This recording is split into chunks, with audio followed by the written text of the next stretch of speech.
2024 সালের July August মাসের গণঅভ্যুত্থান ও স্বৈরাচার বিরোধী আন্দোলনের ইতিহাস নিদর্শন ও দলিলাদি সংরক্ষণ গবেষণা ও প্রদর্শনের জন্য জুলাই গণঅভ্যুত্থান স্মৃতি জাদুঘর প্রতিষ্ঠা ও পরিচালনার উদ্দেশ্যে আনিত একটি বিল জুলাই গণঅভ্যুত্থান স্মৃতি জাদুঘর বিল 2026 উত্থাপন করছি।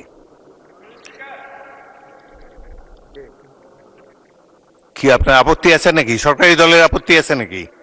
জুলাই গণ অভ্যুত্থান স্মৃতি জাদুঘর বিল 2026 সংসদে উত্থাপিত হলো।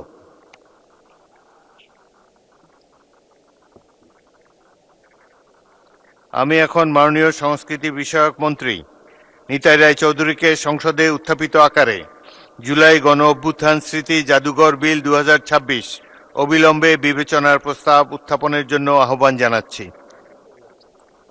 মাননীয় স্পিকার, আমি নিতাই রায়চৌধুরী সংস্কৃতি বিষয়ক মন্ত্রী প্রস্তাব করছি যে 2024 সালের জুলাই আগস্ট মাসের গণঅভ্যুত্থান ও স্বৈরাচার বিরোধী আন্দোলনের ইতিহাস নিদর্শন ও দলিলাদি সংরক্ষণ গবেষণা ও প্রদর্শনের জন্য জুলাই গণঅভ্যুত্থান স্মৃতি জাদুঘর প্রতিষ্ঠা ও পরিচালনার উদ্দেশ্যে আনিত বিলটি জুলাই গণঅভ্যুত্থান স্মৃতি জাদুঘর বিল 2026 অবিলম্বে বিবেচনার জন্য গ্রহণ করা হোক।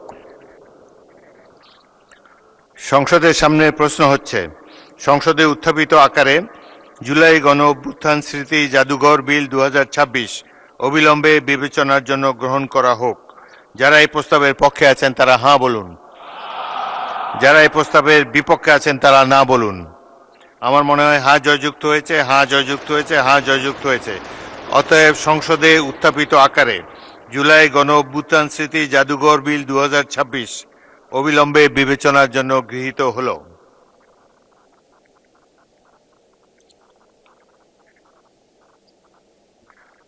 আমি এখন বিলের দফাগুলো সংসদের সামনে পেশ করছি। মাননীয় সদস্যবৃন্দ, বিলের দফা সংশোধনী আনা হয়েছে। বিলের দফা 8-এর উপর সংশোধনী এনেছেন মাননীয় সংসদ সদস্য আনিসুর রহমান মাদারীপুর 3। আপনি এখন আপনার সংশোধনীটা উত্থাপন করতে পারেন। আপনার সময় 4 মিনিট। মাননীয় স্পিকার, আপনাকে ধন্যবাদ। জুলাই গণ অভ্যুত্থান স্মৃতি জাদুঘর বিল 2026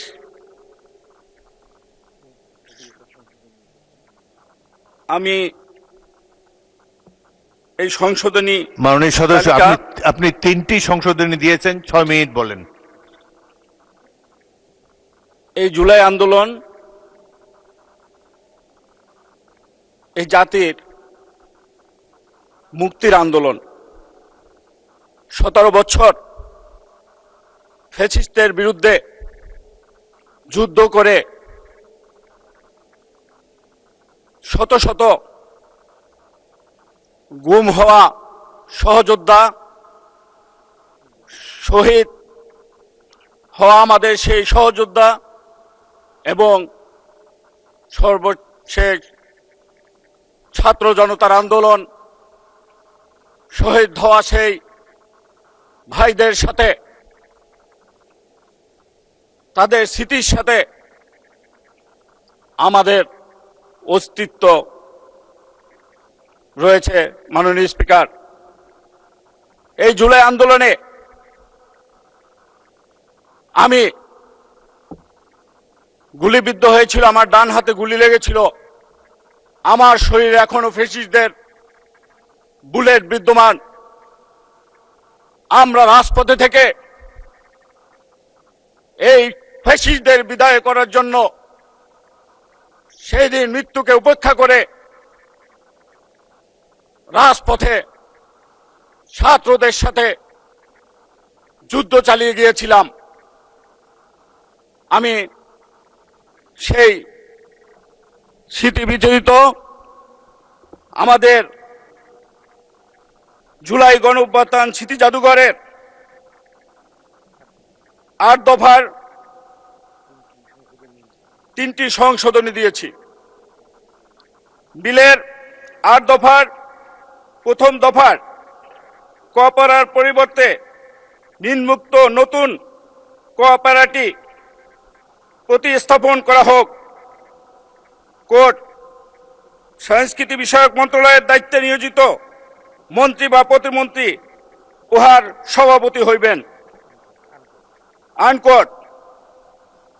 2 বিলের 8 দফার 2 উপদফার প্রথম পংক্তিতে অবস্থিত ক বর্ণ ও নিবন্ধনী সমূহ বর্জন করা হোক।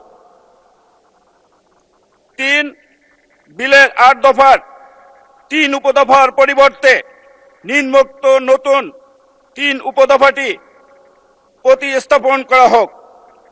কোর্ট 3 পর্ষদের কোন সদস্য কিংবা সভাপতি যে কোনো সময় সরকারের উদ্দেশ্যে স্বাক্ষরযুক্ত পত্রের মাধ্যমে পদত্যাগ করিতে পারিবেন, অথবা সরকার জনস্বার্থে যে কোনো সময় যে কোনো সদস্যর মনোনয়ন বাতিল করিতে পারিবেন। আনকোট। মাননীয় স্পিকার, আপনাকে ধন্যবাদ। আমি এখন মাননীয় সংস্কৃতি বিষয়ক মন্ত্রী নিতাই রায় চৌধুরীকে তার বক্তব্য রাখার জন্য আহ্বান জানাচ্ছি। মাননীয় স্পিকার, জুলাই গণঅভ্যুত্থান আমাদের দেশের ইতিহাসে রক্তের লিখিত এই মহাকাব্যিক ব্যঞ্জনা সম্পন্ন যে অভ্যুত্থান, এটা আমাদের সবারই স্মৃতিতে চির জাগরুক হয়ে থাকবে। এই জুলাই অভ্যুত্থান একদিনে হয়নি মাইলর্ড।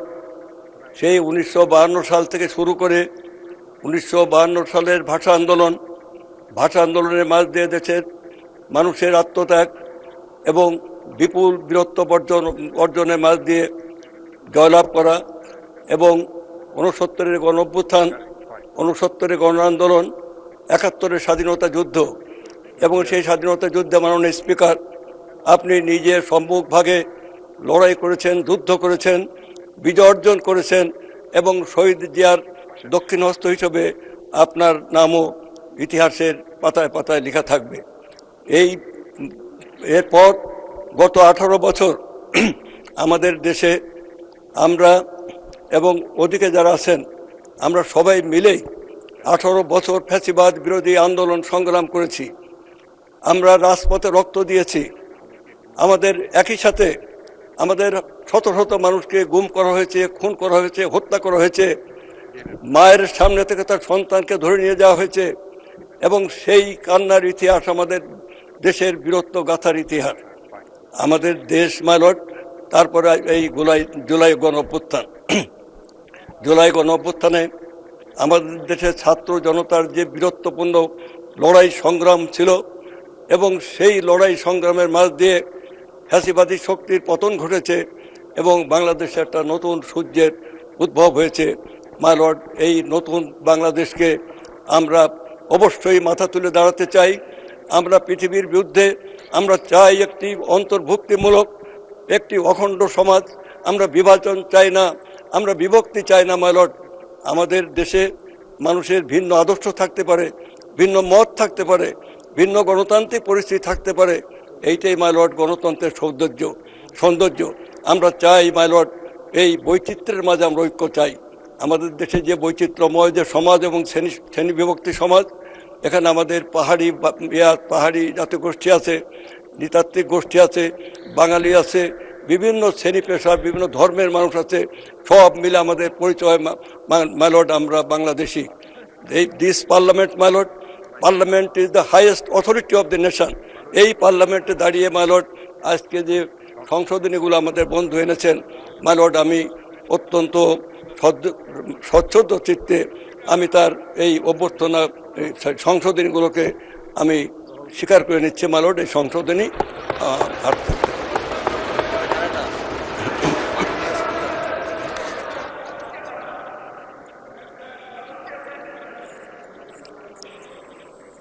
এই পর্যায়ে তো আপনার লিখিত কোনো আপত্তি দেন নাই, তো এখন মৌখিক আপত্তি দেওয়া যাবে না।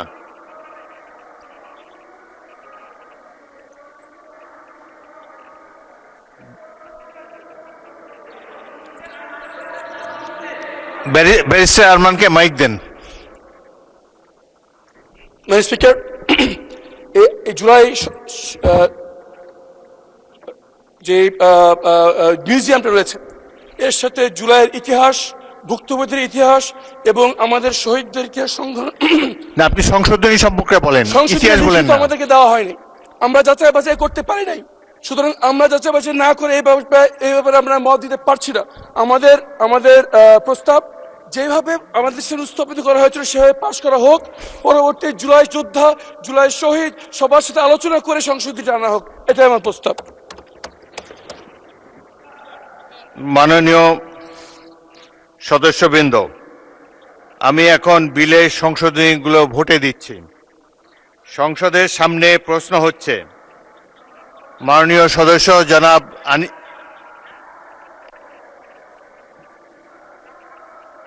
মাননীয় সদস্যবৃন্দ, এই সংসদ তো আইন কানুন এবং রেওয়াজের উপরে চলে, আপনাদের সংশোধনী দেওয়া উচিত ছিল।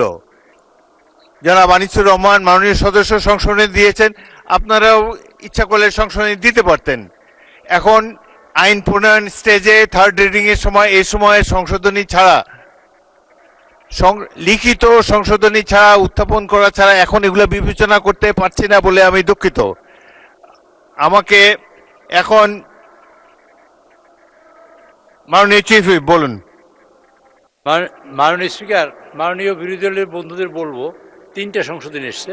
আমি আপনাদের আপনি শোনেন, আগে শোনেন, তারপরে আবার কথা বলি, তারপরে আপনার যদি কোনো বক্তব্য থাকে বলবেন। আপনি শোনেন, সংশোধনী হয়েছে এখানে সরকার কর্তৃক নিজে 8-এর 1-এর ক, আপনার কাইন্ডলি দেখেন, বসে দেখেন, আপনি বসলে তো অসুবিধা নেই, বসে 8-এর 1-এর ক লেখা আছে, সরকার কর্তৃক নির্ধারিত শর্তে নিযুক্ত শিক্ষা, ইতিহাস, সাহিত্য, সংস্কৃতি ইত্যাদি মানসিক ব্যক্তিগণ এটা সভাপতি হবেন। সেখানে সংশোধনী এসছে এই সংস্কৃতি বিষয়ের মন্ত্রণালয়ের দায়িত্ব নিয়োজিত মন্ত্রী, যেহেতু মন্ত্রী আছে অথচ কেউ নাই, সেইখানে বাইরে একজন লোক না এসে এই কাজটা যেহেতু মন্ত্রী করবেন, সেজন্য মন্ত্রী অথবা প্রতিমন্ত্রী এটা দায়িত্বপ্রাপ্ত মানে সভাপতি দায়িত্ব পালন করবেন। এই একটা সংশোধনী। 1 2 নম্বর একটা সংশোধনী আসছে যে ওইটা দেখবেন 8-এর 3 নম্বর 8 ধারার 3 ধারা, পর্ষদের কোনো সদস্য কিংবা সভাপতি কোনো সময় যে কোনো সময় সরকার উদ্দেশ্যে স্বাক্ষরযুক্ত পত্রে পদত্যাগ করতে পারবেন, এইটুকু লেখা আছে। আচ্ছা, এই কথাটা লেখা আছে। আর এখানে সংযুক্ত করা হয়েছে অথবা জনস্বার্থে যদি সরকার মনে করেন কেউ বাদ দিতে হবে, তা বাতিল করা হবে, বা তাকে বাতিল করা যাবে। 2টা শুনে আমার কথা শুনেন। আর 3 নম্বর হলো যে এইখানে বলা আছে 2 ধারায় বলা আছে, এর দফা ক, চ, ছ, জ, ঝ এবং ইয়। কতে আছে যে ওই যে সাংস্কৃতিক মন্ত্রণালয়ের যেসব বাইরের লোক এসে সভাপতিত্ব করবেন সেইখানে যাতে না হয় সেই জন্য ক ধারাটা মন্ত্রণালয় যদি থাকে তা মন্ত্রী এবং প্রতিমন্ত্রী যদি কেউ থাকেন তারাই দায়িত্বটা পালন করবেন। এইটা বাতিল করা হয়েছে, এইটুকু করা হয়েছে। এইটা পরিবর্তনটা এরকম করা হয়েছে যেহেতু সকল মন্ত্রণালয় আপনি একটা কাজ করবে, সেখানে মন্ত্রী যদি দায়িত্বপ্রাপ্ত না থাকে। আচ্ছা 1 মিনিট, আচ্ছা দলীয়করণ, সকল মন্ত্রণালয় তো দল দিয়েই চলছে, কোন মন্ত্রণালয় দলের বাইরে আছে?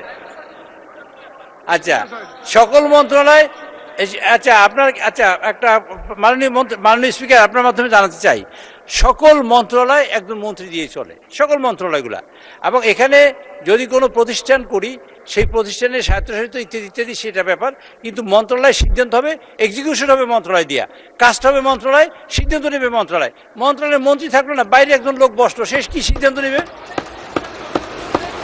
সেইখানে যাতে মন্ত্রী সিদ্ধান্ত নিতে পারে এবং এই জুলাই যোদ্ধাদের ব্যাপারে রিয়েলি সম্মান প্রদর্শন করার জন্য যেসব কাজ তাতে তো মন্ত্রী করতে পারে, করাবার জন্যই কিন্তু মাননীয় এই মানে কি বলে সংশোধনী আনা হয়েছে।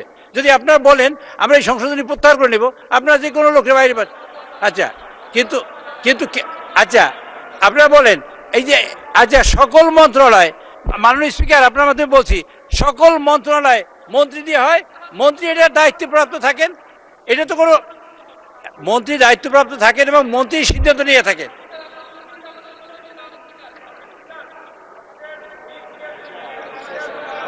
যে মাননীয় চিফ হুইপ, মাননীয় স্পিকার এই পর্যায়ে আপনি, মাননীয় স্পিকার এই পর্যায়ে বিলের এই রিডিং পর্যায়ে যা হয়েছে, যেভাবে হয়েছে, আপনি মাননীয় স্পিকার বিলটি পাশ করার জন্য আপনার অনুমতি প্রার্থনা করছি।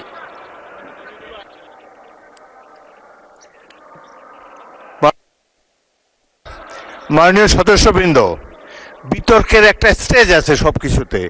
এখন বিল পাশ করার সময় থার্ড রিডিং এসেছে, এখন আপত্তি করার সময় না। আপনারা লিখিত আপত্তি দিতে পারতেন, যেরকম আনিসুর রহমান মাননীয় সদস্য যেভাবে সংশোধনী দিয়েছে, আপনারাও সংশোধনী দিতে পারতেন। বিতর্কের সময় এটা না। আমি বিষয়টি ভোটে দিচ্ছি।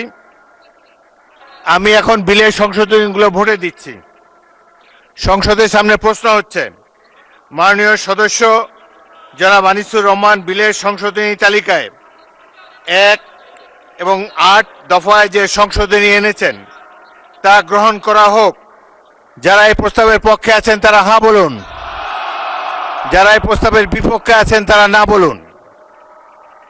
আমার মনে হয় হ্যাঁ জয়যুক্ত হয়েছে, হ্যাঁ জয়যুক্ত হয়েছে, হ্যাঁ জয়যুক্ত হয়েছে। অতএব সংশোধনীগুলো গৃহীত হলো। আমি এখন বিলের দফাগুলো সংসদের সামনে পেশ করছি। আপনাদের কথা পরে শুনবো, এটা বিলটা পাশে।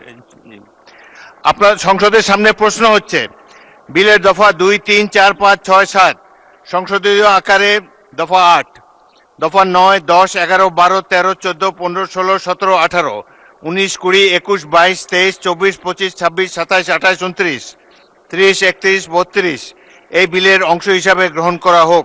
যারা এই প্রস্তাবের পক্ষে আছেন তারা হ্যাঁ বলুন, যারা এই প্রস্তাবের বিপক্ষে আছেন তারা না বলুন। আমার মনে হয় হ্যাঁ জয়যুক্ত হয়েছে, হ্যাঁ জয়যুক্ত হয়েছে, হ্যাঁ জয়যুক্ত হয়েছে।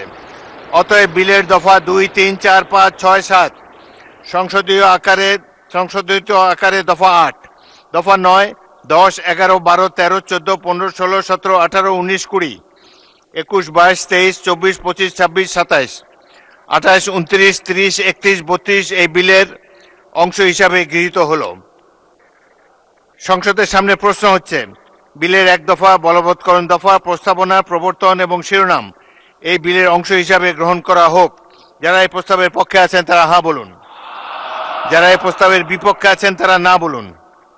আমার মনে হয় হ্যাঁ জয়যুক্ত হয়েছে, হ্যাঁ জয়যুক্ত হয়েছে, হ্যাঁ জয়যুক্ত হয়েছে।